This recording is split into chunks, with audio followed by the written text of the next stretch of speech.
आइए एक बार मेरे साथ सभी मिल कर के पवित्र गायत्री मंत्र का पाठ करेंगे और परमपिता परमात्मा से मेधा बुद्धि की कामना करेंगे और थोड़ी देर के लिए अपने चित्त की वृत्तियों को एकाग्र करते हुए उस परमेश्वर का ध्यान चिंतन करते हुए ओम और गायत्री मंत्र का उच्चारण। ॐ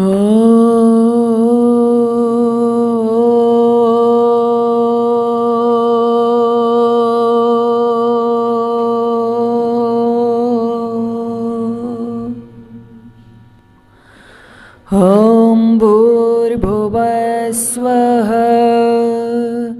तत्सवितुर्वरेण्यं भर्गो देवस्य धीमहि धियो यो नः प्रचोदयात् धियो यो नः प्रचोदयात्। ॐ वेदाहमेतं पुरुषं महन्तम् आदित्यवर्णं तमसः परस्तात् तमेव विदित्वा ते मृत्युमेतिः नान्यः पन्था विद्यते अनाय नान्यः पन्था विद्यते अनाय नान्यः पन्था विद्यते अनाय। ओम शांति शांति शांति। आदर और सम्मान के योग वेदी पर उपस्थित आदरणीय शास्त्री जी, अभी सुंदर सुंदर जिनके भजन सुन रहे थे आदरणीय भाई जी, इस समाज की वरिष्ठ सम्मानित सदस्य श्रीमती जौहरी जी, प्रधाना श्रीमती माया सिंह जी, कोषाध्यक्षा श्रीमती लता गुप्ता, मंत्राणी श्रीमती मंजू समालिया और भी सभी सम्मानित आदरणीय मातृशक्ति जिनको मैं देख पा रही हूँ। कुछ चेहरे तो मुझे जब जब मैं आती हूँ तो मिलते ही हैं। और थापर नगर से हमारे आदरणीय सेठी जी सामने बैठी हुई हैं, माता जी बड़ी दूर से चल के आई हैं। सभी सम्मानित हमारी मातृशक्ति, और मैं देख रही हूँ मातृशक्ति के साथ साथ आपका सहयोग करने के लिए पीछे, क्योंकि जो मातृशक्ति है सफल पुरुष के पीछे पुरुष जब होता है तो नारी का कहते हैं ना उस पर हाथ होता है पीछे संबल। लेकिन मैंने आज यहाँ देखा कि हमारी मातृशक्ति का आयोजन और पीछे से जो हाथ है मैं जो देख पा रही हूँ, आदरणीय हमारे बंसल जी और हमारे मंत्री जी भी बैठे हुए हैं, है ना, आगे से आपको संबल दे रहे हैं। और भी हमारे सभी धर्मराशि भद्र पुरुष, बहुत ही सुंदर कार्यक्रम का आयोजन किया जा रहा है। और मैं देखती हूँ कि यहाँ से कुछ न कुछ अपने धर्म, संस्कृति, देश, घर, परिवार से संबंधित सुंदर सुंदर चर्चाएं यहाँ से आपको सुनने को मिलती हैं। आज स्त्री आर्य समाज के, जैसा कि अभी मेरे से पहले आदरणीय मंत्राणी जी ने बताया था, बहुत ज़्यादा गौरव का अनुभव होता है कि ऋषि दयानंद जी के कमलों द्वारा जिस समाज की स्थापना की और उस समाज में आप लोग आज बैठे हुए हो, बहुत गौरवान्वित आप लोग तो हो ही, मैं भी अपने आप को बहुत गौरवान्वित हुआ पा रही हूँ। बहुत बहुत धन्यवाद आप सबके लिए कि आप इस तरह से, मैं देखती हूँ कि जो हमारे महापुरुष एक रास्ता देकर के गए, एक मार्ग दे के गए, और उस मार्ग को आप लगातार आगे बढ़ा रहे हैं। तो सभी के लिए बहुत बहुत धन्यवाद, साधुवाद। और साथ ही साथ मैं इसी कड़ी में ये भी कहना चाह रही हूँ कि ऋषि दयानंद ने आर्य समाज की स्थापना तो की। अब मैं देख रही हूँ जगह जगह हमारी महिला जो मातृशक्ति हैं वह भी इस मिशन में इतना कार्य कर रही है कि जगह जगह महिला समाज, स्त्री समाज भी स्थापित हो चुके हैं।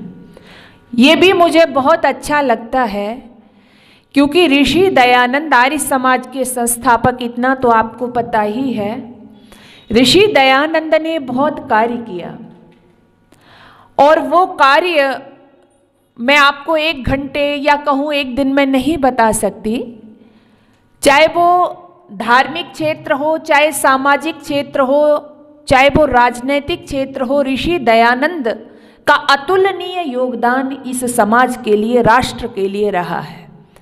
लेकिन आज मैं थोड़ी सी जिस बिंदु पर चर्चा करना चाहती हूँ कि हम लोग, आप लोग सभी यहाँ पर एकत्रित हुए हैं, ऋषि दयानंद ने हमारे लिए क्या किया। वैसे आपको भी पता होगा कि ऋषि दयानंद की कितनी दया हमारे ऊपर की है या कितनी दया हमारे ऊपर थी। मैं बस बहुत कम समय के लिए आपको उस समय की ओर ले जाना चाहती हूँ कि जब एक समय था कि माताओं बहनों के लिए इस देश में संतों की कमी नहीं थी, इस देश में विद्वानों की भी कमी नहीं थी, इस देश में सुधारकों की भी कमी नहीं थी। मैं इसलिए लगा रही हूं कि थोड़ी देर के लिए आपको पीछे की ओर ले जा रही हूं।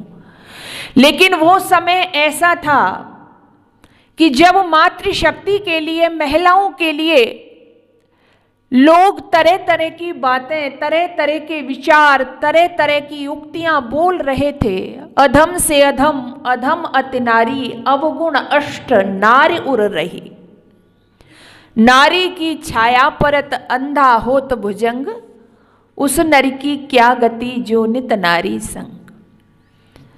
किसी ने कहा कि इसको जितना पीटो उतना अच्छा, किसी ने कहा कि जैसे ढोल को पीटा जाता है। हालांकि आज कल लोग इसमें सुधार कर रहे हैं, मैं उधर नहीं जा रही हूं। तो वैसे ही पैरों की जूती, नरक का दरवाजा, बहुत सारी उक्तियां जिस समय इस देश में प्रचलित थी। तो एक योगी, एक सुधारक, एक विचारक, एक संत ऐसा आया कि जब उसने देखा कि एकमात्र शक्ति, जिसको हम माँ कहते हैं, जिसको हम बहन कहते हैं, जिसको हम बेटी कहते हैं, उसके लिए ये सब बोला जाता है, बस हृदय पिघलने लगा। अनेक वेद मंत्रों के प्रमाण दिए और कहा कि ये नारी तो बड़ी पूजनीय है, ये मातृशक्ति तो बहुत ही वंदनीय है। ईश्वर के बाद यदि किसी का स्थान है तो वो एक माँ का है, एक नारी का है। ये अंतर था दूसरे सुधारकों और ऋषि दयानंद में। नारी शिक्षा की बात, और मैं तो कहूं कि आप खुद सोचो, आज आपको लगता है कि हम बहुत आगे बढ़ गए हैं, लेकिन एक वो समय था तब भी लोग कह रहे थे कि माताओं बहनों को, अभी मैंने गायत्री मंत्र बुलवाया आपसे, लेकिन उस समय भी लोग कह रहे थे कि माताओं बहनों को गायत्री मंत्र बोलने का अधिकार नहीं है, हवन करने का अधिकार नहीं है, यज्ञोपवीत पहनने का अधिकार नहीं है, कोई भी कर्म कांड ये नहीं करा सकती। उस समय भी कह रहे थे। और मैं देख रही हूं उस समय ऋषि दयानंद ने कहा कि क्यों नहीं है, गायत्री मंत्र हर का अधिकार है, हर व्यक्ति बोल सकता है, माताएं बोल सकती हैं, बहनें बोल सकती हैं, बच्चे बोल सकते हैं, संध्या सब का अधिकार है, हवन सब कर सकते हैं, वेद मंत्र सब बोल सकते हैं। लेकिन एक समय था, स्त्री शूद्रो नाधीयताम, स्त्री और शूद्रों को वेद पढ़ने का अधिकार नहीं था, और यदि ये पढ़ें तो क्या फरमान जारी कर दिए गए थे कि इनकी अगर वेद मंत्र का उच्चारण करें तो इसकी जिह्वा को काट लो इनकी को, और यदि इसका श्रवण करें तो कान में शीशे भर दो। लेकिन वो ऋषि दयानंद जिनकी मैं बात कहने जा रही हूं, ऋषि दयानंद ने आकर के देखा तो उन्होंने वेद मंत्रों के उदाहरण ही प्रस्तुत किए प्रमाण में, और कहा यथे मां वाचम कल्याणी मावदानी जनेभ्य। जो वेद की वाणी है वो सबके लिए है, स्त्री भी पढ़ सकती है, शूद्र भी पढ़ सकता है, वो किसी व्यक्ति विशेष के लिए नहीं है। जैसा कि उस समय कुछ तथाकथित लोगों ने उसको केवल अपने तक सीमित कर रखा था, और मैं आज भी देखती हूं, आज ये आपने देखा होगा हमारी जो बहनें हैं कर्मकांड करा रही हैं, बड़े बड़े यज्ञों में ब्रह्मा के पद को सुशोभित करती हैं, हर क्षेत्र में कार्य कर रही हैं, लेकिन आज भी आपने ये विवाद का विषय देखा होगा, आज भी बहुत से लोगों को नमक मिर्च लगती है कि बहनें क्यों वेद मंत्र बोलती हैं, बहनें क्यों यज्ञ में ब्रह्मा पद पर सुशोभित होती हैं, ये यज्ञोपवीत नहीं पहन सकती, ये कोई संस्कार न कर सकती हैं, न इनका कराना चाहिए।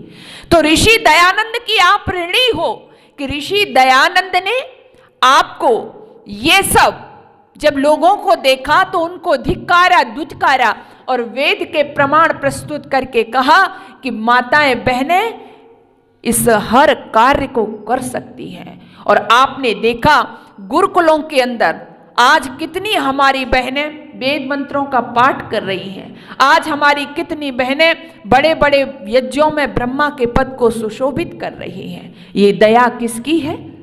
किसकी है ये दया? ऋषि दयानंद की। ऋषि दयानंद की ये दया है कि उन्होंने मातृशक्ति को समझा, बाकी तो लोग अनेक लांछन अनेक प्रकार से मातृशक्ति को अपमानित कर रहे थे। और मैं एक बात और कहना चाहती हूँ, ऋषि दयानंद का आप जीवन पढ़ना, उनकी जीवनी को पढ़ना, ऋषि दयानंद की आंखों में कभी आंसू नहीं आए। घर को छोड़ दिया और जिस समय घर पर ही थे तो उनके सामने उनके चाचा की मृत्यु हुई, उनकी बहन की मृत्यु हुई, लेकिन वो नहीं रोए। और यहां तक कि उनके पिता ने उनको पाषाण हृदय कहा, पाषाण हृदय, किसकी आंखों में आंसू नहीं है। लेकिन वह जो माँ अपने चाचा की मृत्यु पर नहीं रोया, बहन की मृत्यु पर नहीं रोया, लेकिन हाँ एक दिन वो रो रहा है। ऐसा क्या हो गया? अपने सगे अपने संबंधी परिवार में नहीं रो रहा है, लेकिन आज रो रहा है। हाँ वो रोया था एक बार। गंगा के किनारे ऋषि दयानंद बैठे हुए हैं, समाधिस्थ हैं, तभी एक आहट आती है, नेत्र खुलते हैं तो क्या देखते हैं कि एक मां, एक देवी गंगा में कुछ प्रवाहित करती है। जैसे ही गंगा में प्रवाहित किया, ऋषि दयानंद ने देखा कि गंगा में प्रवाहित तो कर दिया, लेकिन जिसको वो ढक कर के लाई थी कफन के रूप में, उसने उसको उतार लिया। ऋषि दयानंद से रहा नहीं गया। ऋषि दयानंद आगे बढ़े, बोला मां ये क्या कर रही हो आप? आपने क्या प्रवाहित किया है? मां की आंखों में आंसू हैं, मां रोती जा रही है, कह रही है बाबा पूछ करके क्या करोगे कि मैं क्या कर रही हूं? ऋषि दयानंद ने कहा नहीं मां बताइए आप ये क्या कर रही हैं? बोले मेरे जिगर का टुकड़ा, मेरा इकलौता पुत्र मुझे छोड़ करके चला गया है, इसलिए इसको मां गंगा के आंचल में प्रवाहित कर रही हूं। ऋषि ने कहा ये तो ठीक है मां कि आपने अपने बेटे को गंगा में बहा दिया, गंगा की गोद में सौंप दिया, लेकिन ये जो कफन के रूप में आप कपड़ा ढक कर के लाई थी, इसको उतार लिया। ये बात मेरी समझ में नहीं आई। अब तो वो मां और भी जोर जोर से रोने लगी। मां रो रही थी, कह रही थी बाबा पूछना चाहते हो कि ये कफन मैंने क्यों उतार लिया? बाबा कहते हैं हाँ, क्या अपने पुत्र से ज्यादा प्यारा तुम्हें ये कफन का टुकड़ा था? माँ रोती जा रही थी, कह रही थी नहीं नहीं बाबा, ये बात आप मत कहो, मुझे बेटे से ज़्यादा प्यारा कफन का टुकड़ा नहीं था। मैंने ये इसलिए उतार लिया कि मेरा बेटा जो दम तोड़ गया है, बहुत गरीबी के कारण, लाचारी के कारण दम तोड़ गया है। मेरे पति देव तो पहले ही दम तोड़ चुके थे, एकमात्र सहारा था, लेकिन ये भी दम तोड़ गया। क्यों? क्योंकि इसको दिखाने के लिए, इलाज कराने के लिए, दवा के लिए मेरे पास पैसे नहीं थे। और बाबा, तुम जो कफन उतारने की बात कह रहे हो, तो मेरे पास एक ही साड़ी है जो मैंने पहन रखी है। आधी साड़ी फाड़ करके मैं अपने बेटे को ढक करके लाई थी, कफन के रूप में उड़ा करके लाई थी। तो मैंने बेटे को तो माँ गंगा की गोद में बहा दिया है, प्रवाहित कर दिया है। माँ गंगा इसको ढक लेगी, लेकिन मुझे तो उस समाज में फिर से जाना है जहां पर कपड़ों में भी लोग न जाने किस किस दृष्टि से देखते हैं। इसलिए मैंने आधा जो कफन का टुकड़ा अपना साड़ी का था, वो मैंने इसलिए ले लिया ताकि पुनः उसको साड़ी में सिल करके अपने लाज की रक्षा कर सकूं। बहनों और भाइयों, ये घटना को सुन करके, ये दृश्य को देख करके ऋषि दयानंद की आंखें गंगा यमुना बन गई थी। कवि ने लिखा है, रेश सदियों के बाद हिमालय आंसू भरकर रोया। रोया था वो, रोया था वो किसको देख करके? एकमात्र शक्ति की दशा को देख करके। और ऋषि ने यह प्रण किया था कि हमारा देश जो कभी सोने की चिड़िया जिसको कहा जाता था, आज उस देश की माओं को लाज ढकने तक के लिए वस्त्र तक नहीं। बस ऋषि ने कहा बहुत हो गया, और वो चल पड़ा था अनंत की अनजानी राहों में, और बस उसने वहीं से काम करना शुरू किया। और जो वो भूमिका ऋषि दयानंद ने मातृशक्ति के लिए अदा की, वही बढ़ते बढ़ते इस देश की स्वतंत्रता में, यहाँ पर पढ़ी लिखी माताएं बहनें बैठी हुई हैं, ऋषि दयानंद का सबसे बड़ा योगदान रहा अपने देश को स्वतंत्र कराने में। तो ऐसा ऋषि जिसने कोई क्षेत्र छोड़ा नहीं, विधवा विवाह के नाम पर, छोटी छोटी बच्चियों के विवाह के नाम पर छोटी छोटी बच्चियों का विवाह कर दिया जाता था। इतिहास में बहुत सारे लोग आपको मिलेंगे, ऋषि दयानंद को भी स्थान नहीं मिला जो मिलना चाहिए था। आगे अभी बहन जी भी कह रही थी ना, आगे कुछ और ही चेहरे आ गए, जिसने वास्तविक काम किया हमारे इतिहास में उसको जगह नहीं मिली। लेकिन छोटी छोटी बेटियों को जब विवाह कर दिया जाता था, ऋषि दयानंद ने बताया कि छोटी बच्चियों के यानी बाल विवाह, छोटे बच्चों के विवाह करने का क्या नुकसान है, और उन्होंने इसका विरोध किया। ऋषि दयानंद ने, मैं देखूं मैं कौन सा उनका क्षेत्र कहूं जिस पर उन्होंने विचार न किया हो, जिस पर उन्होंने काम न किया हो।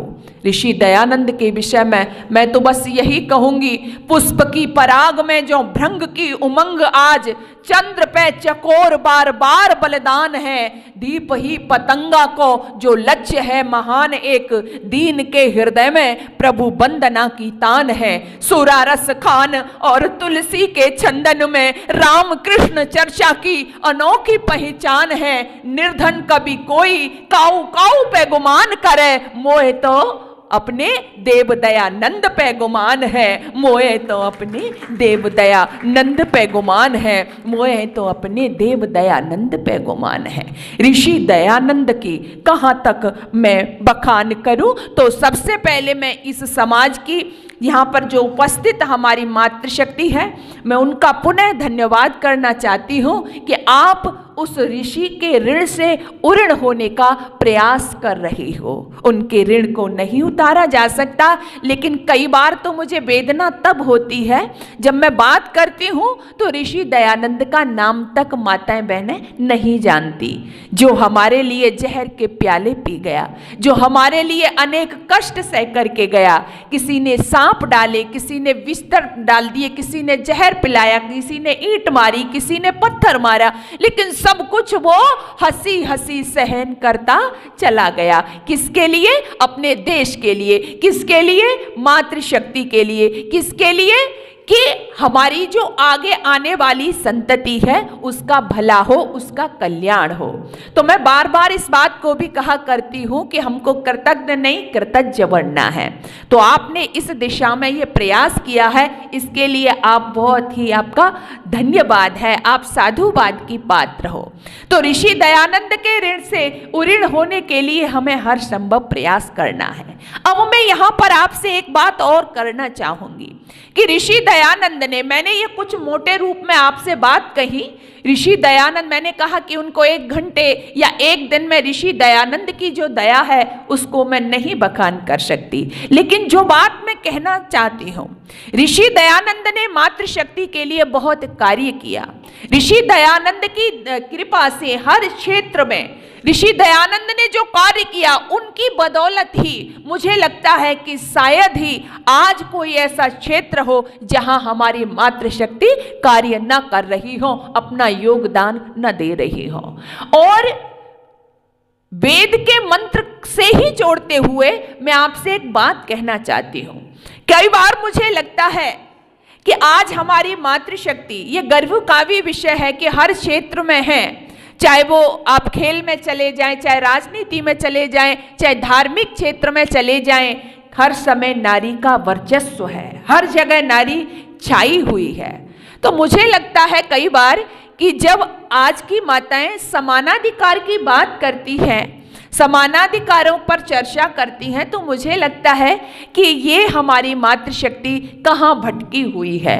जिस नारी के पास में पहले से ही समान अधिकार नहीं, बड़ा अधिकार हो, जिसके पास में जिसका दर्जा बड़ा हो और वो समान अधिकार की बात करे तो कैसा लगता है बताइए भाई। जो पहले से ही क्या हो, जो एमपी हो और एमएलए बनने की बात करे तो हंसी आएगी ना आपको, लेकिन हम तो ऐसा ही कर रहे हैं ना। ऋषि दयानंद ने हमें ब्रह्मा का पद दिया, और ऋषि दयानंद ने ही नहीं दिया बल्कि उन्होंने वेद मंत्र के आधार पर, एक ऋग्वेद का मंत्र है, अधा पश्यस्य मोपरि संतरा पादकौ हर माते कसप लकौ दृशेन स्त्रीय ब्रह्मा बभूवित। स्त्री जो है वो ब्रह्मा है, लेकिन मैं लेकिन शब्द लगा रही हूं ना, ये 2-3 शब्द जो है ना बड़े खतरनाक शब्द हैं, है ना। कौन कौन से? लेकिन, किंतु और परंतु, खतरनाक शब्द है ना। भाई किसी की तारीफ करो कि फलाना आदमी तो बहुत अच्छा है, सत्संग में जाता है, दान देता है, यज्ञ करता है, लेकिन है, लेकिन तो कुछ गड़बड़ है ना। तो ऐसे ही माताओं बहनों का स्थान बहुत ऊंचा रहा है, लेकिन अब लेकिन जो मैं बात कर रही हूं, एक वेद का मंत्र मैंने पढ़ा, इसका अंतिम चरण कह रहा है कि आप यज्ञों में ब्रह्मा पद के योग्य हो। लेकिन इससे पहले 3 चरण इसमें और कहे हैं, अधः पश्यस्य मोपरि। कब हो आप यज्ञों में ब्रह्मा पद के योग्य? अधः पश्यस्य मोपरि संतरा पादकौ हर माते कसप लकौ दृशेन, जिस पे हमको चर्चा करनी है। अधः पश्यस्य मोपरि, अधः कहते हैं नीचे। हे नारी, क्या कह रहा है वेद मंत्र? हे नारी तू नीचे देख, ऊपर नहीं। क्या कहा? अधः मतलब नीचे। हे नारी तू नीचे देख, ऊपर नहीं। अब इसका मतलब क्या है? क्या है इसका मतलब बताइए। अभी यहां से निकल के गए आर्य समाज मंदिर से, और आप सुन के जाएंगे। भाई वेद का मंत्र कह रहा है, बहन जी सुना रही थी, नारी नीचे देख, ऊपर नहीं। अब नीचे देखने देखने में आगे से कोई टेम्पो, कोई स्कूटी, कोई मोटर, कुछ भी आ सकता है ना, है ना। ये सायण वाला भाष्य हो गया। तो अब बाहर निकले तो मतलब क्या है इसका? अधः पश्यस्य मोपरि, हे नारी तू नीचे देख, ऊपर नहीं। इसके 2 अर्थ हैं यहाँ पर।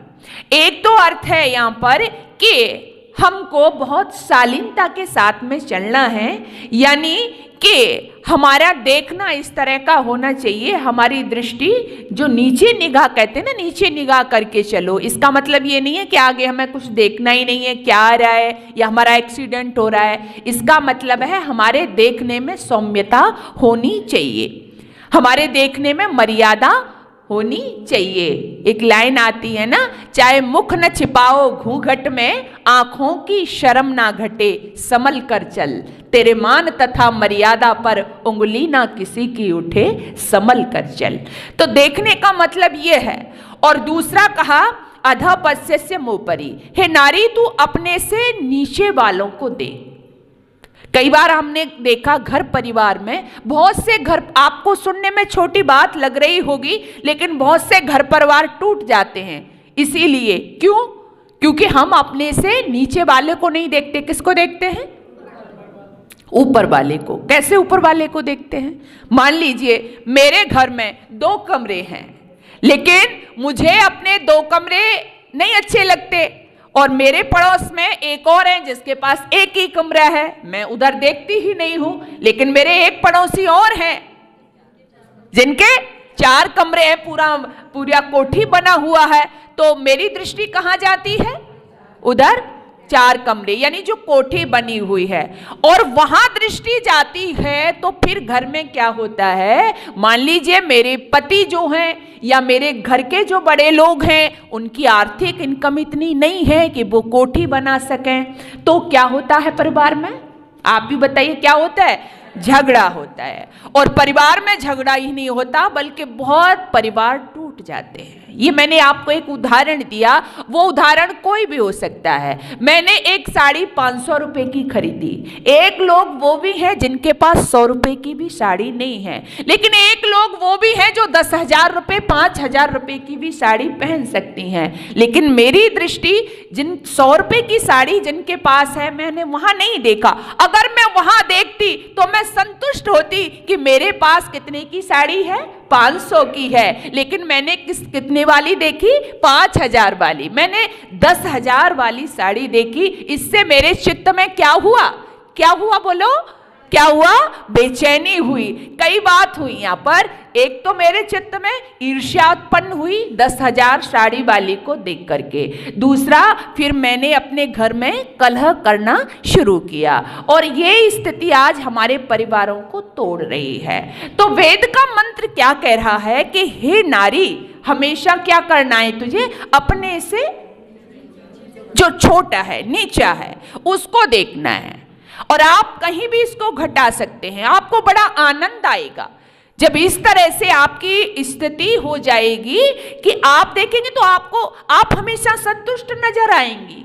आप देखेंगे आपकी थाली में एक दाल है, एक सब्जी है, 2 रोटियां हैं, और एक व्यक्ति वो भी है कि बेचारे को पता नहीं कि एक रोटी भी समय पर मिलेगी या नहीं मिलेगी, और एक व्यक्ति वो है जिसकी डाइनिंग टेबल सजी हुई है, उसे पता ही नहीं है कि मैं क्या खाऊं। अगर आप देखोगे उसको कि जिसको खाने की भी व्यवस्था नहीं है, और आप चैन से सूखी रूखी दोनों टाइम भोजन मिल रहा है, आपको रोटी खा रहे हो, आप उसको देखोगे तो आपके चित्त को शांति होगी कि भगवान तेरा शुक्रिया है, कम से कम तूने मुझे 2 समय की रोटी तो नसीब कराई। अगर आप उसको देखोगी जिसकी डाइनिंग टेबल भरी हुई है, तो आपके चित्त में बेचैनी होगी, और चित्त बेचैन होगा आपका, फिर वो चित्त बेचैन होके आप परिवार में लड़ोगी, पति से लड़ोगी, सासू से लड़ोगी, ससुर से लड़ोगी। कहने का भाव है आपके परिवार की शांति भंग हो जाएगी। इसलिए वेद ने कहा कि अधः पश्यस्य मोपरि, हे नारी, हमेशा तू क्या है? अपने से छोटे को देख, अपने से नीचे को देख, न ऊपरी, ऊपर नहीं, ऊपर मत देख। और आगे क्या कहा? अधः पश्यस्य मोपरि संतरा पादकौ हरा। और तेरा चलना, पादकौ कहते हैं पैरों को, तेरा चलना कैसा हो? पादकौ हुआ, और अपने पैरों को मिलाकर के चल। मिलाकर के चलने का मतलब है तुम्हारी चाल जो हो बहुत शालीन होनी चाहिए, मर्यादा युक्त होनी चाहिए। आज ऐसा ही है क्या? बताइए। मैं तो नहीं कह रही ना। आज हमारा चलना, हमारा बैठना, हमारा बोलना कुछ भी तो मर्यादा में नहीं है। कई बार मुझे अपार वेदना होती है देवियों, आज की अपनी बहनों की स्थिति को देख करके।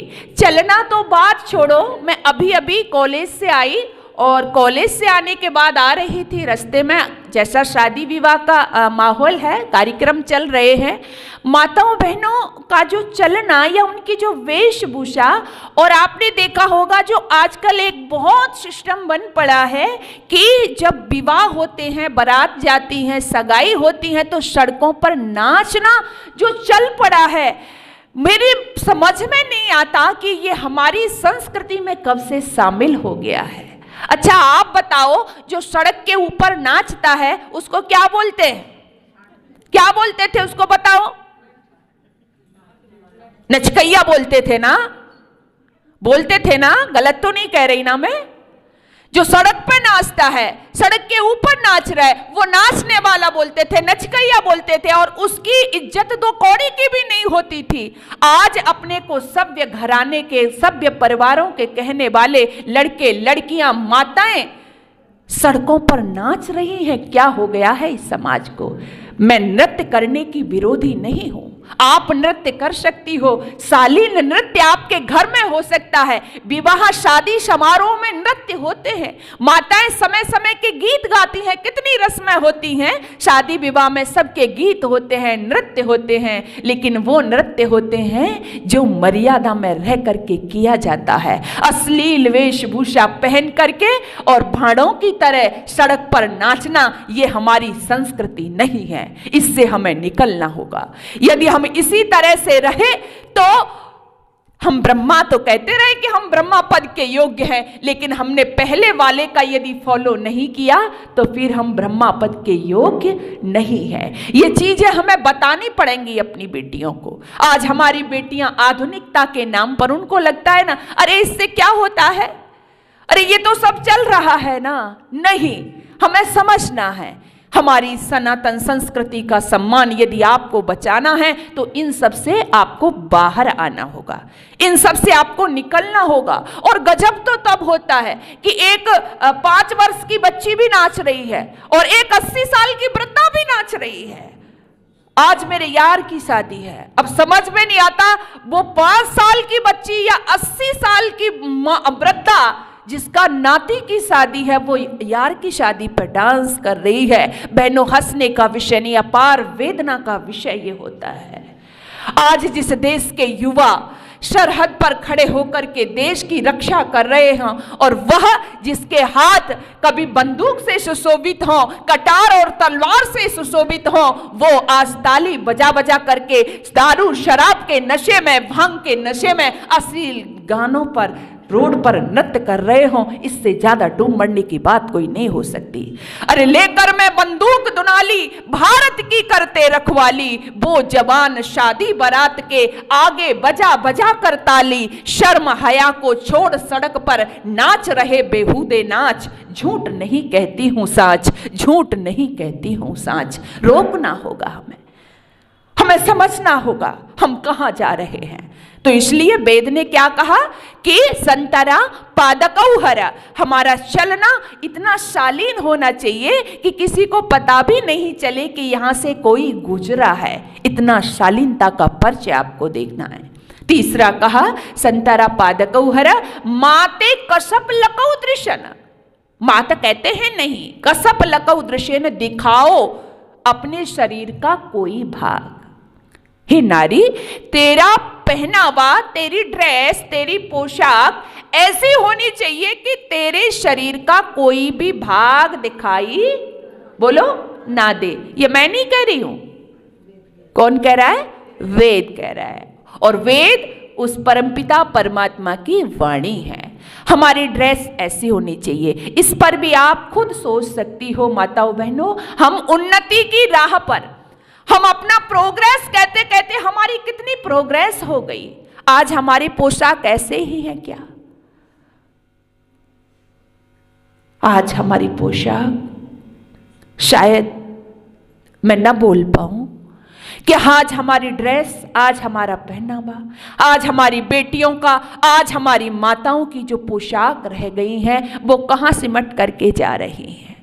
एक मैंने देखा, शायद आपने भी पढ़ा होगा, अभी पिछले दिनों की घटना है कि जब एक समुदाय विशेष की मुस्लिम यूनिवर्सिटी में ये रोक लगा दी गई कि वहाँ की जो महिलाएं जो हिजाब पहनती हैं, तो यूनिवर्सिटी में जब ये कहा गया कि भाई यहाँ ऐसा नहीं होगा, सबके लिए एक जैसी वेशभूषा होगी, तो मुस्लिम महिलाओं ने हिजाब को लेकर के प्रदर्शन किया कि ऐसा क्यों होगा, ये हमारी संस्कृति हमारे धर्म का प्रतीक है, हम इसको पहने बिना नहीं आ सकते।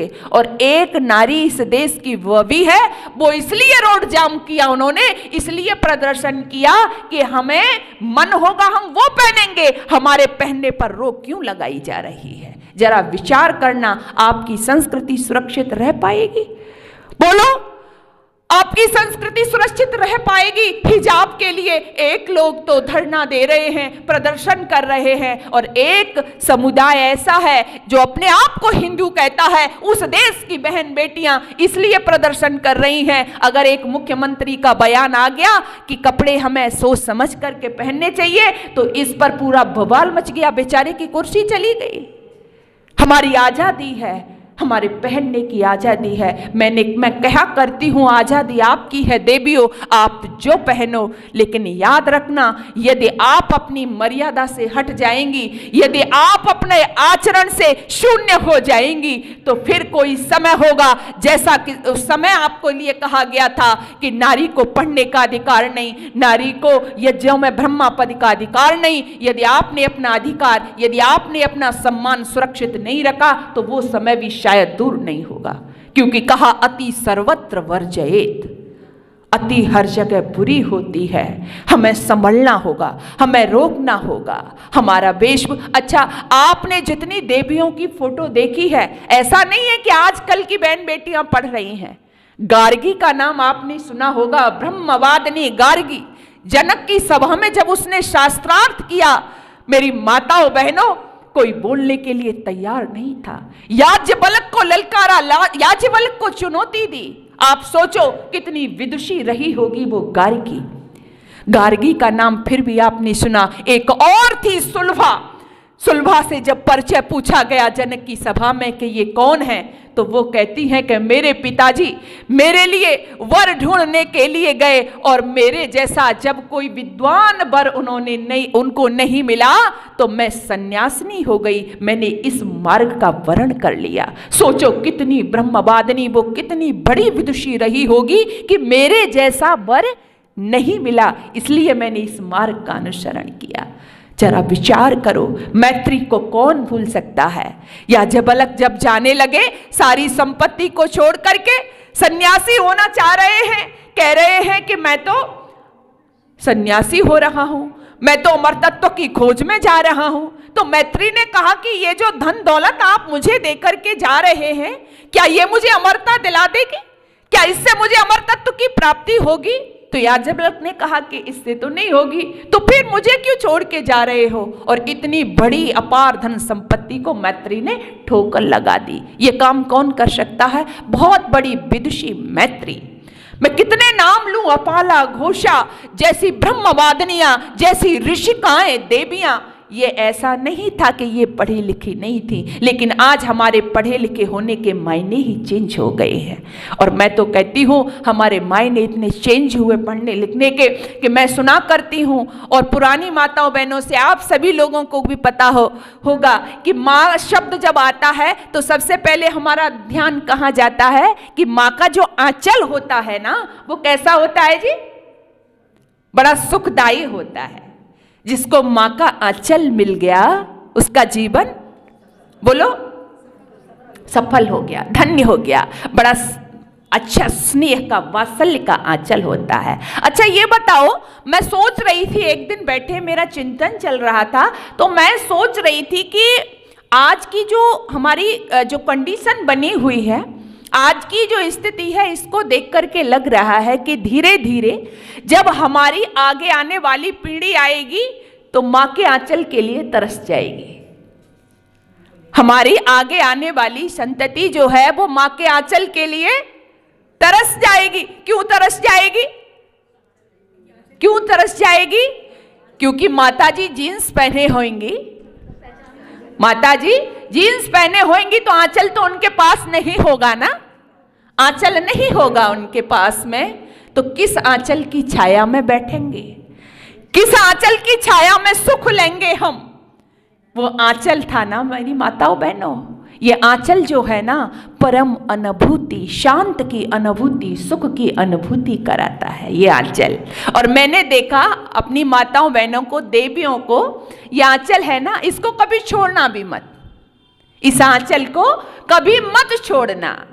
ये आंचल बड़ा काम का आंचल है। कई बार मैं देखती हूँ अपनी माताओं को, अपनी दादी को, कि जब वो, आपने भी देखा होगा, जब भोजन का समय होता है और वो अपने किसी प्रिय को भोजन देती हैं, बेटे को, पति को, किसी को भी, तो कितना भी साफ बर्तन हो लेकिन अपने आंचल से उसको पोंछती हैं।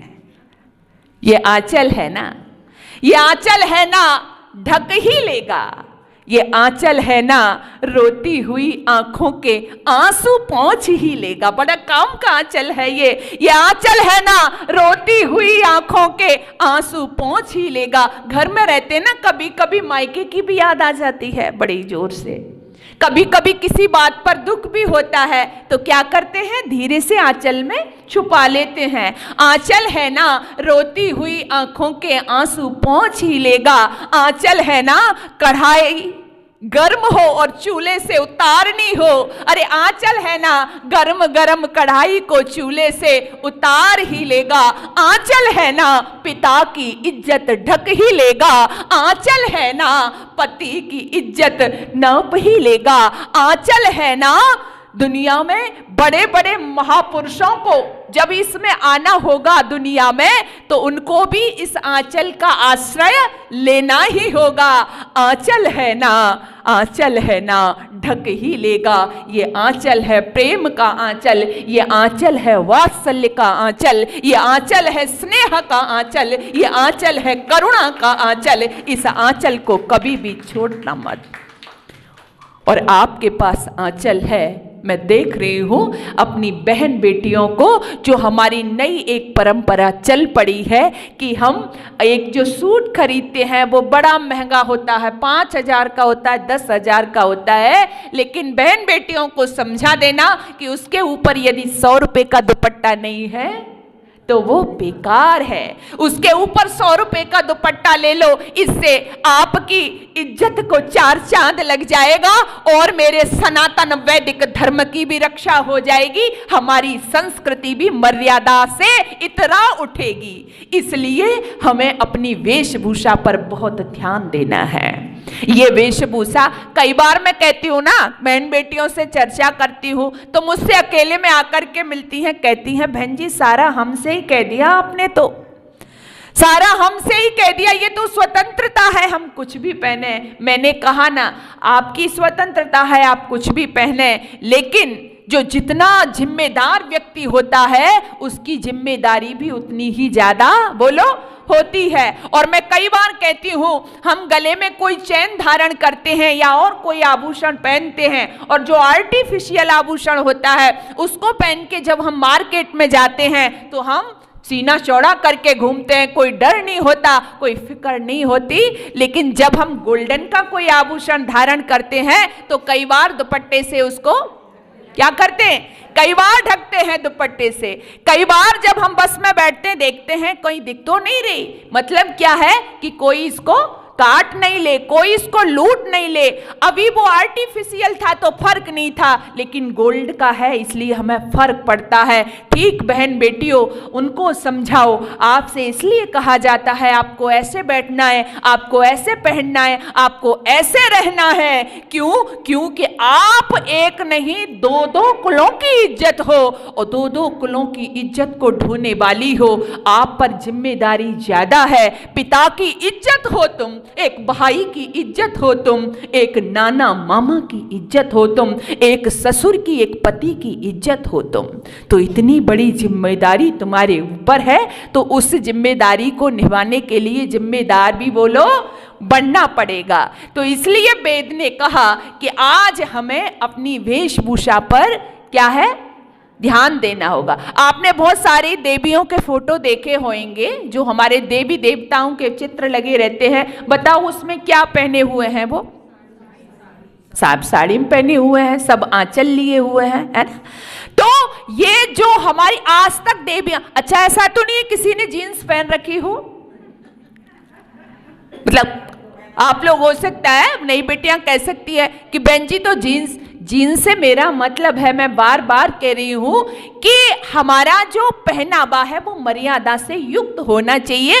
तो वो देवियां देखो जो जिनको लगता है ना कि हम साड़ी पहन के या हम दुपट्टा ओढ़ के हम क्या हो जाएंगे, कैसे हो जाएंगे, अनपढ़ लगेंगे, है ना। कई बार लगता है कि हम अनपढ़ हो जाएंगे। तो देखो वो हमारी देवियां आज भी पूजी जा रही हैं, किस वेश में, नवरात्रि में आपने देखा जितनी जो हमारी देवी हैं उनके फोटो कैसे हैं, साड़ी के हैं, पूरा देश पूजता है उन देवियों को। तो इनसे हमें प्रेरणा लेने की आवश्यकता है। तो मैं फिर वहीं अपनी बात लाती हूं कि वेद कहता है कि हे नारी तेरा पहनावा भी इस तरह का होना चाहिए, मर्यादा से युक्त परिधान जब तुम पहन करके निकलती हो तो कितनी सुंदर लगती हो। एक सास की बहू जब इस तरह से रहती है तो मैं सच कह रही हूं सास का सीना गर्व से चौड़ा हो जाता है। एक पिता की पुत्री जब इस तरह से मर्यादा युक्त परिधान में रहती है तो एक पिता की इज्जत ही नहीं बल्कि उसका सर भी फक्र से ऊंचा हो जाता है। आप करके तो देखो। तब वेद ने कहा कि हे नारी यदि तू ऐसा आचरण करेगी, तब चतुर्थ चरण में वेद ने क्या कहा, स्त्री ब्रह्मा बभूविथ। जब तेरा ऐसा आचरण होगा तो तू निश्चित ही यज्ञों में ब्रह्मा पद के, बोलो, योग्य है। तू यज्ञों में ब्रह्मा पद पर, अब ब्रह्मा पद के योग्य आप हो या नहीं हो ये मैं नहीं, वेद का मैंने आपको मंत्र बताया, आप डिसाइड कर सकते हो कि आप हो कि नहीं। तो कहने का भाव है कि हम अपनी मर्यादा में रहें, हम अपनी भारतीय संस्कृति, हमारी सनातन परंपरा के जो संस्कार हैं देवियों, उनको यदि आज आप कायम रखेंगी तो आज फिर से हमारे देश की जो स्थितियां बनी हुई है ना उसमें भी आपकी आवश्यकता है। मैं पुरानी बात आपसे नहीं कह रही हूं, पुराना इतिहास आपने पढ़ा है। नारी की हर जगह भूमिका रही, बेटी के रूप में रही नारी की, पत्नी के रूप में रही नारी की, मां के रूप में रही नारी की। लेकिन आज की जो परिस्थितियां हैं उसमें भी आपकी बहुत बड़ी भूमिका है। यदि सनातन संस्कृति, यदि अपने वैदिक धर्म को बचाना चाहती हो देवियों, तो इसके लिए आपको बहुत बड़ी अपनी भूमिका अदा करनी होगी। किसको लेकर के, अपनी संतान को लेकर के, अपनी संतति को लेकर के। आपको यही तो करना है ना। आज दूसरे लोगों को देखो, वो कितने जागरूक हैं, वो महिलाएं कितनी जागरूक हैं, धर्म की बातें अपने बच्चों से करती हैं, अपने वेशभूषा की बातें अपने बच्चों से करती हैं। लेकिन आज आपके बच्चों को पूछो कि तुम्हारा धर्म ग्रंथ क्या है, उनको पता नहीं है क्योंकि आपने बताया ही नहीं है। आपके बच्चों से पूछो आपके महापुरुष कौन है, उनको पता ही नहीं है। आपके बच्चों से पूछो आपके देवी देवता कौन से, उनको पता ही नहीं है। तो इसमें भूमिका किसकी है, किसकी है बताइए आप, आपकी, मां की। क्योंकि कहा उपाध्यायान दशाचार्य आचार्याणाम शतम पिता सहस्रम तू पित्रेण माता गौरवेण तिरिक्षते। इसका मतलब क्या है, उपाध्यायान दशाचार्य, 10 उपाध्यायों की अपेक्षा एक आचार्य। ध्यान से सुनना मेरी बात को, उपाध्यायान दशाचार्य, 10 उपाध्याय और एक आचार्य। आचार्य नाम शतम पिता, शतम मतलब 100 आचार्य और एक पिता। सहस्रम तू पित्रेण माता, 1000 पिता और एक मां। गौरवेण तिरिच्यते, गौरव में भारी है, गौरव में ज्यादा है। आप विचार करो, इतनी बड़ी जिम्मेदारी ऐसे ही थोड़ी मिल जाएगी किसी को। मैं बार बार कह रही हूं ना, मां का गौरव, मां का स्थान सबसे बड़ा है। तो आज वो समय है कि आपको अपनी भूमिका अदा करनी है, अपनी संतति का निर्माण करना है। कैसे किया था, मैं कई बार कहती हूं, कई बहनें मेरे से आके समस्या का समाधान करती हैं, बहन जी पूरी कोशिश कर रहे हैं, घर का माहौल बड़ा खराब हो गया है, हमको भी अच्छा नहीं लगता, लेकिन बच्चे तो कहना नहीं मानते, लेकिन बेटियां तो मानती ही नहीं हैं। मैं विचार करती हूँ आप काश माताओं आपने इतिहास पढ़ा होता, अपना इतिहास जाना होता। आपकी बेटियां कहती हैं ना, आपकी बेटियों को शौक चढ़ा है ना प्रेमिका बनने का। दिल में वेदना भी होती है और फिर मुझे उमंग हर्ष भी आती है। आज की बहन बेटियों को एक खुमार चढ़ गया है प्रेमिका बनने का। हाँ कहिए उनसे बनिए प्रेमिका, किसने मना किया? नहीं नहीं प्रेमिका बनना है उनको, लेकिन हाँ बताइए प्रेमिका तो बनना है। कैसी प्रेमिका बनना है? हाड़ी रानी जैसी प्रेमिका बनना है। वो प्रेमिका हाड़ी रानी जब पति युद्ध में गया और वहां पर भी वो बेचैन है, उसको लग रहा है पता नहीं नई नई शादी हुई है, मेरी हाड़ी रानी की क्या स्थिति होगी। बस हलकारे को भेज दिया, कहा जाओ कुछ निशानी लेकर के आओ। हलकारा आता है हाड़ी रानी के पास में, हाड़ी रानी से कहता है कुछ निशानी मंगाई है पति देव ने। हाड़ी रानी सोचती है निशानी मंगाई है, युद्ध की भूमि पर है, युद्ध क्षेत्र में खड़े हुए हैं और निशानी मांग रहे हैं, भाप गई स्थिति क्या होगी। वो प्रेमिका थी देवियों, सच्ची प्रेमिका थी। हाड़ी रानी ने जरा भी देर नहीं लगाई, विचार किया, सामने खुंटी पर तलवार टंगी हुई थी, जाती है तलवार को उतारती है, एक हाथ से सर को पटकती है और दूसरे हाथ से गर्दन में तलवार मारती है और अपने सर को देते हुए कहती है कि लो निशानी दे देना।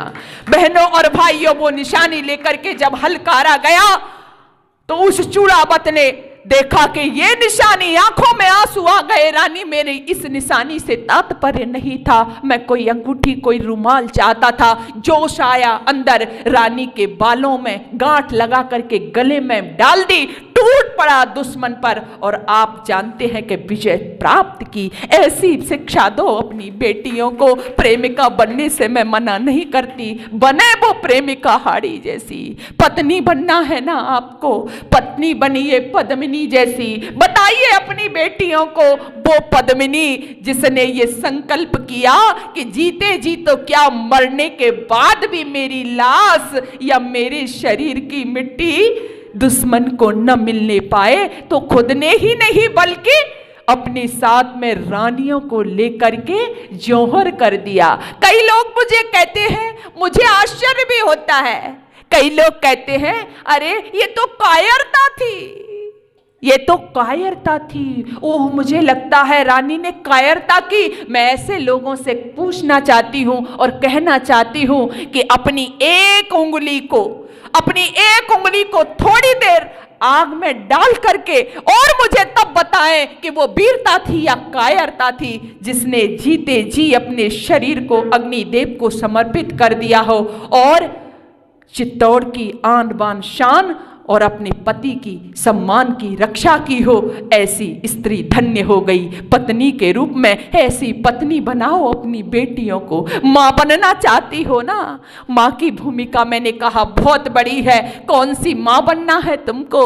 शिवाजी पास में खड़े हैं, माता जीजाबाई का जन्म दिवस है।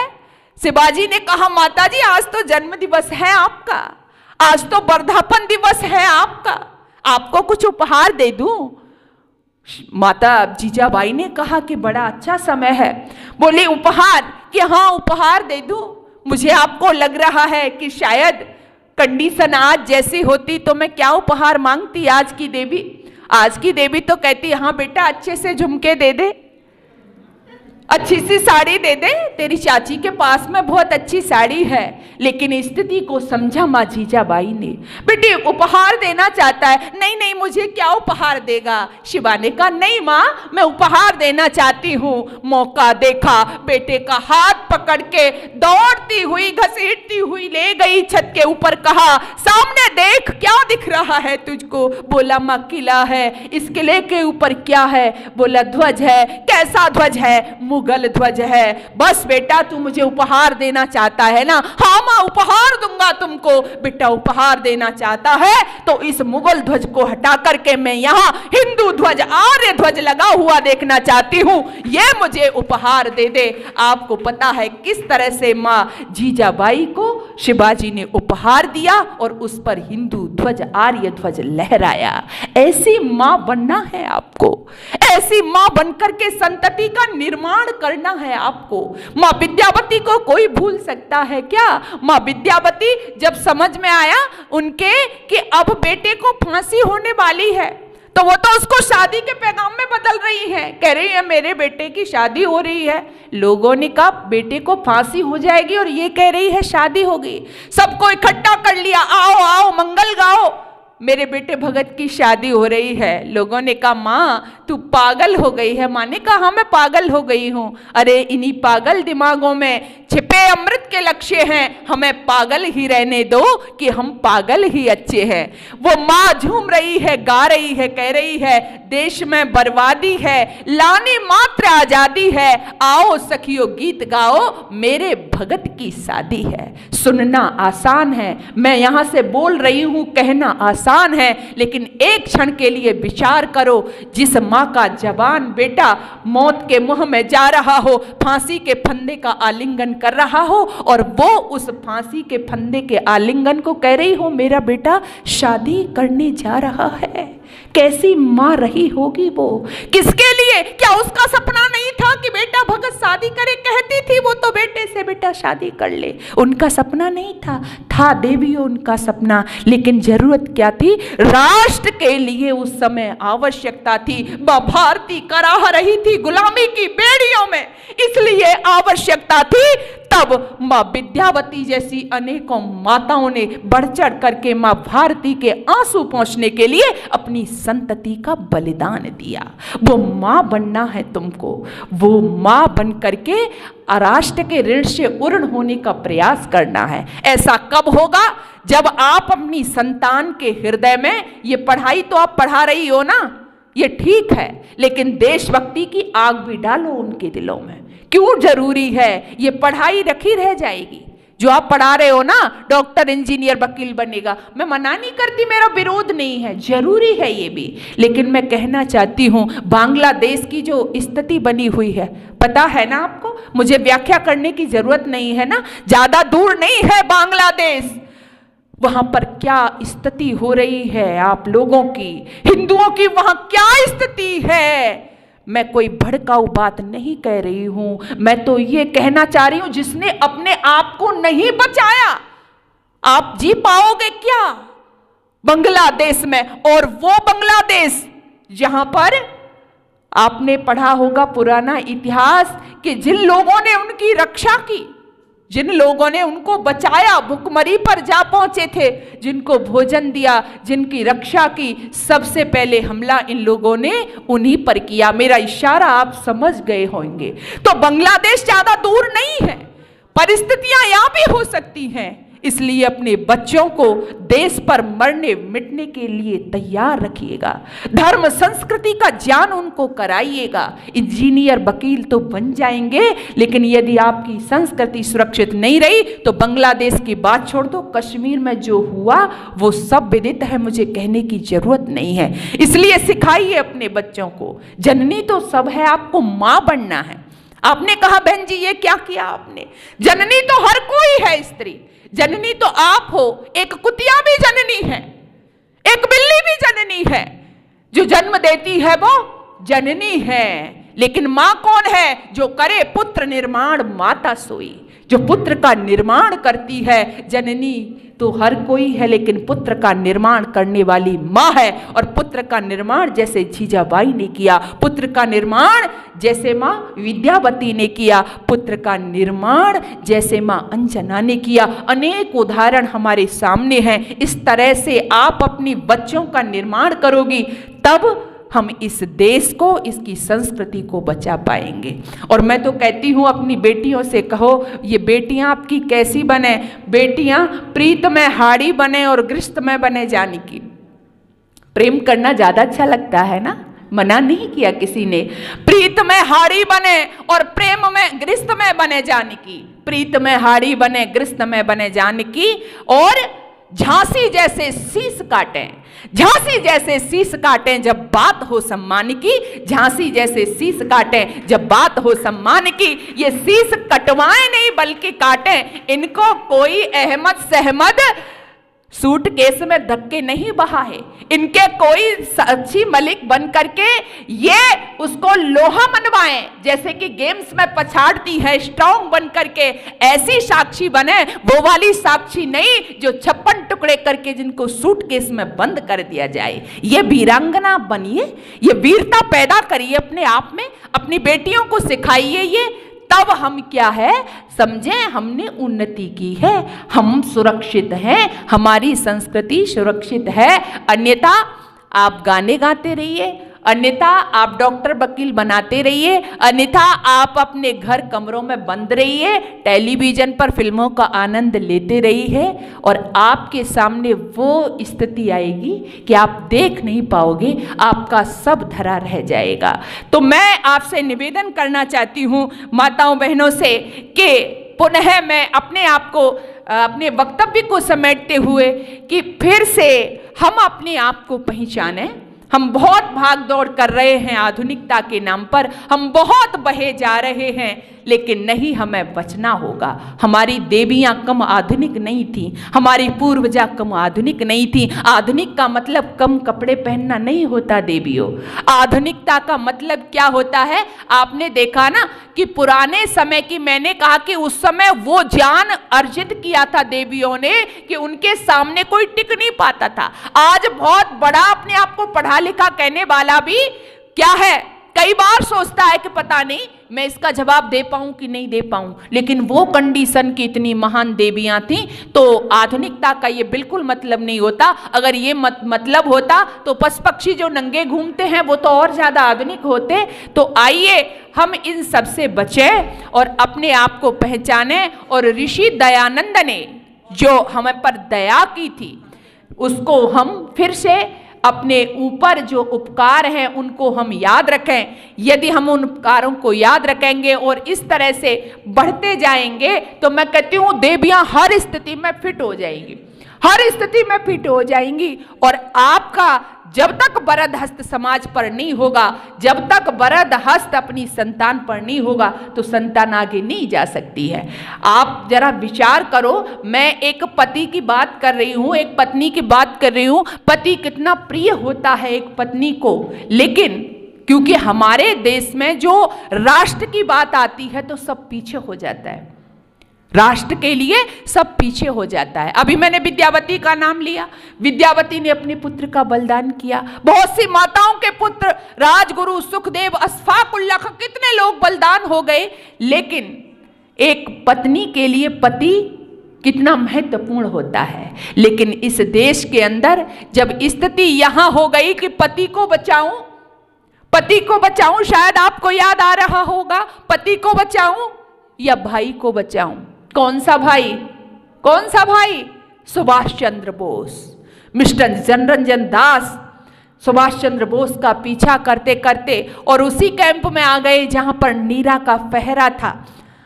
और नीरा को अब लगने लगा कि अब तो बस कोई एक ही बचेगा, या तो मेरा भाई जाएगा या जनरंजन दास। धर्म संकट में थी उस समय, क्या करूं? पति को बचाऊं या किसको बचाऊं? भाई को बचाऊं। क्यों? क्योंकि आपको पता होगा, मैं आपको शॉर्ट में बता रही हूं, मिस्टर जनरंजन दास जो थे वो नीरा के पति थे और वो सुभाष चंद्र बोस का पीछा कर रहे थे। तो नीरा किसको? एक वीरांगना, एक आर्य देवी। वो सोचती है इधर देश भक्ति, उधर प्रियतम का प्यार है, दोनों में से देखूं किसकी जीत किसकी हार है। धर्म संकट में हाथ जोड़ करके बैठ गई कि हे भगवान, आज तू मुझको शक्ति दे कि मैं क्या करूं। मन में विचार आया, बस मेरा पति तो स्वार्थी हो रहा है, मेरा पति तो इनाम के लालच में इस भाई को मारना चाहता है, लेकिन मेरा भाई तो देश में अनेक लोगों की रक्षा के लिए, भारत मां की रक्षा के लिए ये काम कर रहा है। निर्णय कर लिया और जैसे ही सुभाष को ढूंढते ढूंढते मिस्टर जनरंजन दास आगे बढ़ रहे हैं, खड़ी हो गई शेरनी की भांति और रोक दिया आगे नहीं बढ़ने दे रही है। जनरंजन दास कहते हैं कि नीरा हटो, मुझे देखना है यहाँ कौन है। बोली कहा नहीं, कोई नहीं है यहाँ। जैसे ही मिस्टर जनरंजन दास आगे बढ़ना चाहते हैं, नीरा के हाथ में जो पिस्टल थी धाएं धाएं करके जनरंजन दास के सीने पर उतार दी। ये मैं जो बात कह रही हूँ जरा विचार करना। एक देवी ने अपनी सुहाग का बलिदान कर दिया, लेकिन किसकी खातिर कर दिया? किसकी खातिर कर दिया? राष्ट्र की खातिर कर दिया। क्योंकि राष्ट्र जो है वो सर्वोपरि होता है। यदि राष्ट्र सुरक्षित है तो हम सुरक्षित हैं, यदि राष्ट्र सुरक्षित है तो हमारे परिवार सुरक्षित हैं, यदि राष्ट्र सुरक्षित है तो हमारी संतान सुरक्षित है, और यदि राष्ट्र सुरक्षित नहीं है तो बोलो बोलो कोई भी सुरक्षित नहीं है। तो ये विचार कौन देगा? बताओ कौन देगा? माताओं। मैंने माताओं से इसलिए कहा कि आपका विशेष कार्यक्रम आज था, तो पहली भूमिका भी माँ की होती है, तो सबसे पहली जिम्मेदारी माँ की है। तो ये पाठ माँ को अपनी संतानों को पढ़ाना होगा।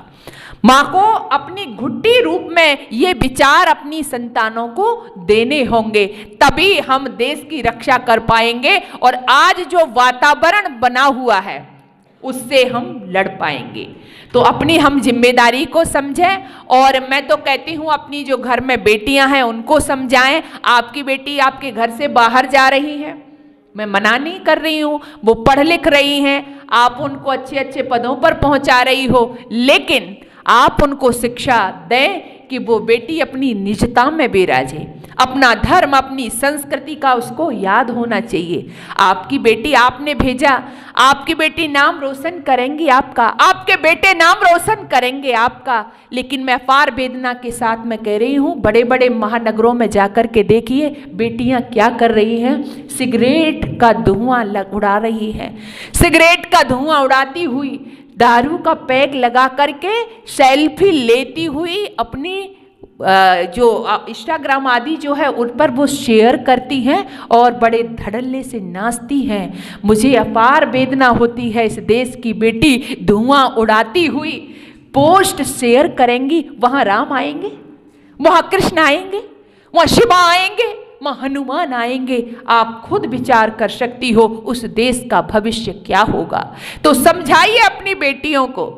आज जो जगह जगह गुरुकुल चल रहे हैं, आपने देखा होगा, बच्चों के भी हैं बच्चियों के भी हैं। तो ठीक है, आपकी एक बेटी डॉक्टर बने तो एक विदुषी भी तो बने, आपका एक बेटा वकील बने, इंजीनियर बने तो एक बेटा विद्वान भी तो बने। विद्वान और विदुषी बन के क्या करेंगे? आपके धर्म ग्रंथों की रक्षा करेंगे। आपके दर्शन, आपके शास्त्र, आपके वेद, आपके उपनिषद, इनकी रक्षा कौन करेगा? गार्गी जैसी ब्रह्मवादिनी भी तो बने, सुलभा जैसी भी तो बने। क्यों? कौन बनाएगा इसको? आप बनेंगी। इसलिए बेटियों से कहिए कि जो हमारे आदर्श थे उनको हमें भूलना नहीं है। सीख पुरानी पुरखों की हरदम रखना याद। हमें जो बता के गए ना उन्हें हमें भूलना नहीं है। सीख पुरानी पुरखों की हरदम रखना याद, किया वक्त बर्बाद जिन्होंने हुए वही बर्बाद। कठिन दिनों में वीर हमेशा पीठ नहीं दिखलाता, या तो हंसा मोती चुगता या भूखा मर जाता। शुभ कर्मों के बिना जगत में हुआ नहीं निस्तारा, जीत लिया मन उसने जीत लिया जग सारा।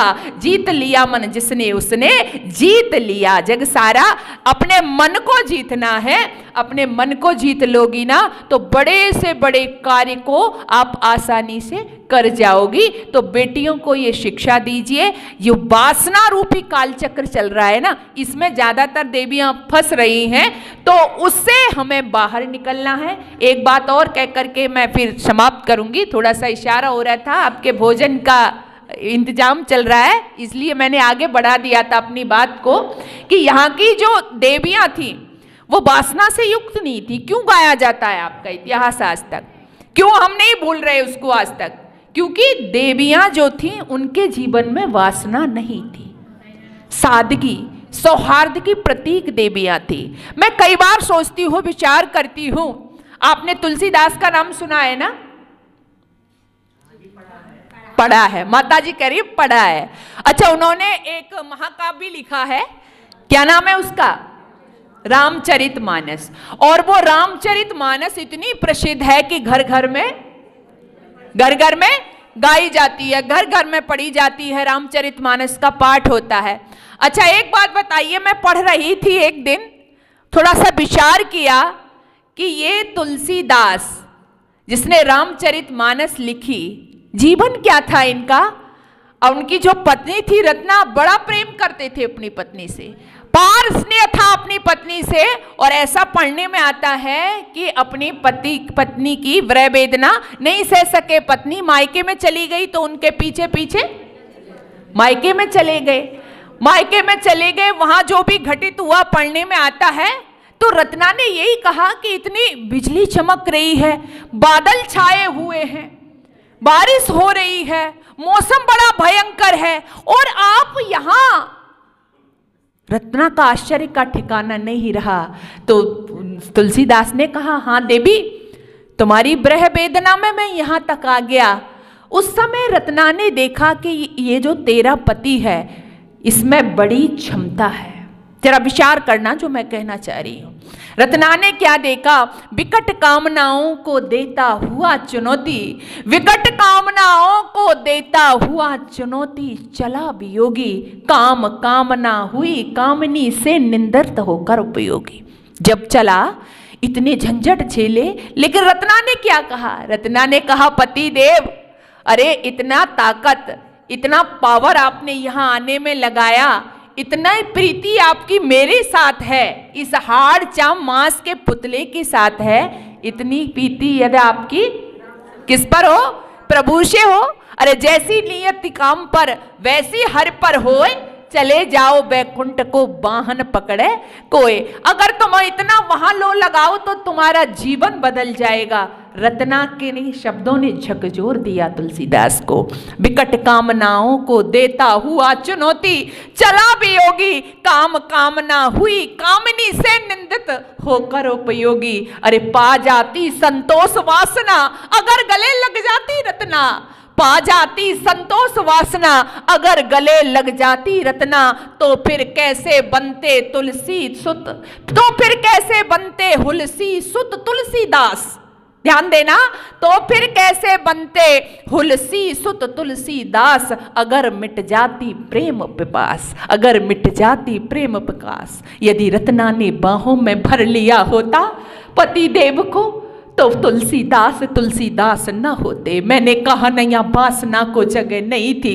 रत्ना ने देखा तेरे पति देव में बहुत क्षमता है, तेरे पति देव बहुत कुछ बड़ा कर सकते हैं, बस छोड़ दिया, मोटिवेट किया अपने पति को। कई बार कई स्त्रियां आकर के कहती हैं, बहन जी मेरा पति तो मेरे ही बस में रहता है। मैंने कहा तुम्हारे बस में कैसे रहता है कि उंगली पर नचाती हूं, जैसा कहती हूं वैसा ही करता है, माँ की बात नहीं सुनता अपनी। मैंने कहा अच्छा देवियों ध्यान देना, किसी बड़े लक्ष्य के लिए, किसी बड़े लक्ष्य की प्राप्ति के लिए अपने आलिंगन से मुक्त कर देना, ये रत्ना जैसी देवी ही कर सकती है। बाकी तो होती साधारण जैसी देवी, वो रत्ना साधारण नहीं थी। साधारण स्त्री होती तो उसको गर्व होता, मेरा पति मेरे प्रेम में है ना, इतनी विकट परिस्थिति है और यहां तक मेरे पीछे पीछे आ गया, उसको इस बात पर गौरव होता। पा जाती संतोष वासना, अगर गले लग जाती रत्ना, तो फिर कैसे होते हुलसी सुत तुलसीदास, अगर मिट जाती प्रेम पिपास। तो ये पिपास यदि मिट गई होती तो उनकी रामचरितमानस आज हम घर घर में न पढ़ रहे होते। ये कौन कर सकता है, एक जो सादगी से युक्त पत्नी होती है वो कर सकती है। तो पत्नी के रूप में आपकी बहुत बड़ी जिम्मेदारी, बहुत बड़ी भूमिका। मैं एक दो उदाहरण नहीं, बहुत सारे उदाहरण दे सकती हूं। आपने पूरा जीवन किस तरह से पत्नी के रूप में हो, चाहे मां के रूप में हो, चाहे बहन के रूप में हो, चाहे पुत्री के रूप में हो, हर जगह आपने अपने किरदारों को बखूबी निभाया है। तो मैं तो बस यही कहना चाहती हूं कि आज भी आपके हाथ में, मैं कहती हूं ना, जो प्रसादी तो हम रखते ही हैं, लेकिन अपनी आत्मरक्षा के लिए अपने पास में भी कुछ रखो, अपनी इज्जत की रक्षार्थ भी अपने पास में कुछ रखो। ये कौन कहता है, हमारी संस्कृति, हमारी जो महापुरुष थी, हमारी देवियां हमें सिखाती हैं। कौन सिखाती है, आपने पुराने में थोड़ा सा मैं ले चलती हूँ आपको, एक नाम और आता है, किरणमयी का नाम आता है। नौरोजी के मेले में, नौरोजी को जो मेला लगता था, अकबर क्या करता था, वहां पर जाता था, बहन बेटियों को देखता था, उनको फिर अपने दरबार में बुलाता था, अपने महल में बुलाता था। किरणमयी का एक दिन नंबर आ गया, उसने कहा कि ये इस तरह से हमारी बहन बेटियों के साथ में उनकी इज्जत से खिलवाड़ करता है। तो किरणमयी ने कहा आज मैं चलती हूँ। किरणमयी ने बस हाथ में कटार लिया और वो छुपा लिया। जैसे ही अकबर घूमता था उसमें मेले के बहाने से किरणमयी पर नजर पड़ी, किरणमयी ने गिरा दिया, पकड़ के छाती पर चढ़ गई कटार लेकर के और कहती है आज तुझे छोड़ूंगी नहीं, आज तुझे नहीं छोड़ूंगी। उसको पता चला अकबर को कि आज तो तेरा बचना मुश्किल है। हाथ जोड़ लिए, किरणमयी अकबर की छाती पर हो गई सवार, बता क्या बनाऊं तेरा ओ पापी गद्दार। हाथ जोड़ लिए, बहन हट जा, तू मेरी माजाई बहन है, मेरे से गलती हो गई। क्या कहता है, तू मेरी सगी बहन है, गलती हो गई, एक बार छोड़ दे। देवियों, ये घटनाएं किस लिए होती हैं, हमें शिक्षा देने के लिए। कब हुआ ऐसा, यदि किरणमयी के पास में कटार न होता, यदि किरणमयी के पास में अपनी आत्मरक्षा के लिए कोई शस्त्र नहीं होता, तो क्या होता, जैसे दूसरी बहन बेटियों की इज्जत नीलाम हो रही थी उसकी भी होती। तो मैं आपसे यही कहना चाहती हूं कि आप, मैं मना नहीं कर रही हूं, आप वीरांगना बने, अपने अंदर ओज लाएं, तेज लाएं और हर स्थिति में अपने आप को सक्षम बनाएं। तब हम क्या है, सब ये समझो कि हम आगे बढ़ रहे हैं। केवल छुई मुई वाला अभद्र बातें करना, अश्लील ड्रेस पहनना, ये आपके आगे बढ़ने की निशानी नहीं है। तो आइए हम अपनी मर्यादा को समझेंगे। और जैसा कि वेद ने कहा, बहुत सारे मंत्र हैं वैसे वेद के अंदर, इणे रंते हब्बे काव्ये अदिते मय विश्रते एताते अदना नामानी, बहुत सुंदर सुंदर विशेषण देवियों के लिए आए हैं। तो बस मेरी यही आपसे अपील है, आपसे मतलब आप यहाँ कुछ संख्या में हैं, लेकिन आप दूसरों को जाके बताएंगी, दूसरी तीसरी को जाके बताएगी। मुझे एक बात और याद आ रही है, उसके बाद मैं पीछे हट जाऊंगी। ऋषि दयानंद का जब सबसे पहला, मैंने बात यहीं से शुरू की थी तो यहीं से मैं समाप्त करना चाहती हूँ। जब सबसे पहला प्रवचन हुआ आगरा के अंदर, तो उनको सुनने वाला केवल एक व्यक्ति था। कितना? एक व्यक्ति था। जब एक व्यक्ति था, ऋषि दयानंद का प्रवचन हुआ, तो उसके बाद में कुछ लोगों ने कहा कि स्वामी जी इतना देर आपका प्रवचन हुआ, इतनी आपकी एनर्जी लगी और सुनने वाला एक व्यक्ति, इससे क्या होने वाला है? तो ऋषि दयानंद कहते हैं कि आप परेशान मत होइएगा, एक व्यक्ति ही बहुत बड़ा उपकार करेगा, इससे बहुत बड़ा लाभ होगा। उसने कहा कि कैसे होगा? तो ऋषि दयानंद कहते हैं कि एक व्यक्ति तो सुन रहा था ना, बोले हाँ वो एक व्यक्ति तो सुन रहा था, कि एक व्यक्ति ने सुना, अब वो जाके दूसरे व्यक्ति से कहेगा कि ऐसे ऐसे वो एक संत आया है, वो ऐसे बता रहा है, दूसरा तीसरे से कहेगा, तीसरा चौथे से कहेगा। इस तरह से ऋषि दयानंद का प्रचार तो हो जाएगा। तो मेरे कहने का भाव भी ये है कि आप जितने हो, आप दूसरों को बताओ, दूसरी तीसरे को, तीसरी चौथे को बताएगी। तो मैं चाहती हूँ, मुझे लगता है कि फिर से जो हमारी वैदिक संस्कृति से ओतप्रोत हमारी माताओं का जो स्वरूप था, फिर से समाज में अवश्य आएगा, क्योंकि देवियाँ देश की जाग जाएं अगर, युग स्वयं ही बदलता चला जाएगा, युग स्वयं ही बदलता चला जाएगा, युग स्वयं ही बदलता चला जाएगा। तो जागने से मतलब है कि हम जहाँ अधिकारों की बात करते हैं, अपने कर्तव्यों को समझें, अपनी मर्यादा को समझें और अपना आचरण उसी के अनुरूप करें जैसा वेद में आदेश है। तो निश्चित ही कोई हमको नहीं रोक सकता। हम यज्ञों में ब्रह्मा पद के योग्य भी हैं और कोई ऐसा कार्य नहीं है जो मातृ शक्ति के बिना हो सकता है। अपनी हर स्थिति में हम एक सफल और सच्ची भूमिका अदा करें। पुनः आप सभी का बहुत बहुत धन्यवाद। आपने बड़ी शांतिवृत्ति के साथ में मेरी वाणी को श्रवण किया है। बहुत बहुत धन्यवाद। ओम शांति शांति शांति।